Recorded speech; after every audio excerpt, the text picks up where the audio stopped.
Patty Smith. Join me today as I take a glimpse into what the American dream means to Americans and whether or not they believe it is still alive today. Now, the American dream has been a staple of America since its basis was first stated in the Constitution. And by not only stating but also legally protecting these values, the Founding Fathers set up a very attractive society for those who aspire to a better life for themselves. The dream itself has surely changed since then. In the 1920s, the American dream started morphing into something less about equal opportunity to become the best you can be and more about the acquisition of material things, which is a change described in the F. Scott Fitzgerald novel, The Great Gatsby. Because it was driven by greed, this dream was never attainable. Someone else always had more. And after the 1920s, many presidents also began supporting the idea that the dream includes a guarantee of material benefits like owning a home, governmental assistance with student loans, and affordable health care. So do Americans believe this dream is alive today for all Americans? Take a look. I think that the American dream is still alive, but it has changed during the years. I hear more about student loans, worries about retirement, healthcare, that Spencer. It's still alive, but it's getting changed more. And healthcare, it's just. I feel like it's almost like a nightmare now, because it's so expensive to get healthcare now, to pay for insurances. It's still alive, but it had changed over the years. That's what I think. It's a hopeful promise, and I hope that it will be again.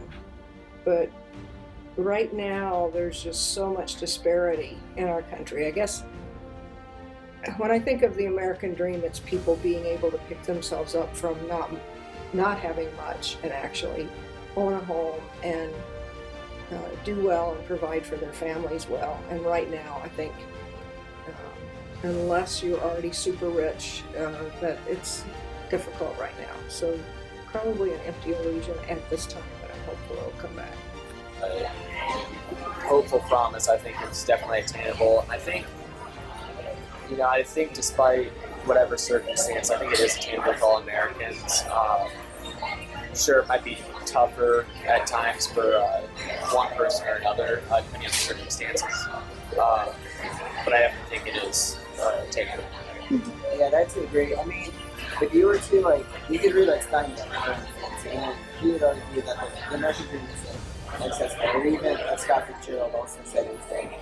And I would argue that comes more from a personal question of whether you want to accept it as being dead or actually being optimistic and wanting to pursue higher circumstances.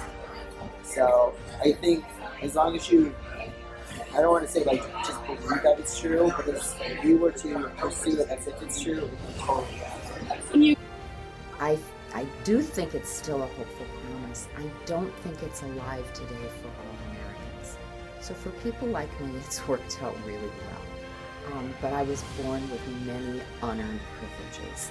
I think that there's still too much discrimination in our country against people of underrepresented groups. And I think that makes it virtually impossible for some of them to achieve the American dream. I think we can still move toward it, though. I don't think it's hopeless. I think in the next few years, we're really going to have to fight to make sure that people of color, people from the LGBTQ community, people with disabilities, people who are currently in poverty, can have equal access to the American dream. Here in America, we have better opportunities and all sorts of different rights. In Tanzania, we only had a few rights, but here we can get a right to education and getting a good paying job. If I just look in my clinic, I unfortunately have to say no. I really have the strong feeling that this is really a propaganda kind of item. And I think that if you're either very smart, very bright, very intelligent, or already have a lot of money, or you're an extremely good sports person, yes, then I do believe that, that American dream, there's a good chance there. But that's a really small amount of people who have access to that. But for the majority of them, No, unfortunately not. And there are of course always outliers. There's always somebody who indeed comes from nothing and then achieves amazing things. You know, I think it's really only for a happy few who already have the connections and are actually already set up for success. And you know, they have to do a really bad job to ruin it. But if I just take a look at, you know, here the people in my clinic, it's just not gonna happen. It's really not gonna happen. The best way to find the American dream. And freedom is a freedom from everything we want to do. But I think it's still there. It's going to always be there as long as there's people that believe in that. That's what started our country, is freedom. The American dream for me is equal opportunity. I mean, it's about how you apply yourself to it. So, I mean, it's there. I mean, you got to go get it. You know, it's not going to come to you. You know, you earn it, you work for it. But not having it and then getting it, it's like from rags to riches, you know. So me, I would appreciate it more because coming up, not having it, and then you know, you respect it. I think you respect it and use it a lot better than born with a silver spoon in your mouth, so to speak.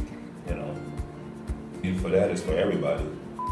And perfect example for me, I'm not like being in here. I'm not pointing the finger at nobody. It's my own fault. You know, life is about choices. The choices is consequences, whether they're good or bad. So, you know. But I think the American dream should be about happiness. It should be about finding happiness in who you are and accepting that, you know, and accepting each other. And I think my definition of the American dream is still alive. Because when you usually hear the American dream, you think, I don't know, white picket fence, you know, living in a nice suburban place and 2 kids and nice education, nice job. But I think my definition of it is hopeful. I think you can find happiness regardless of who you are or where you are or whether you can choose to find happiness in what you do. You know, as long as you're doing what you love and standing up for what you believe in, I think you're good. Well, there you have it.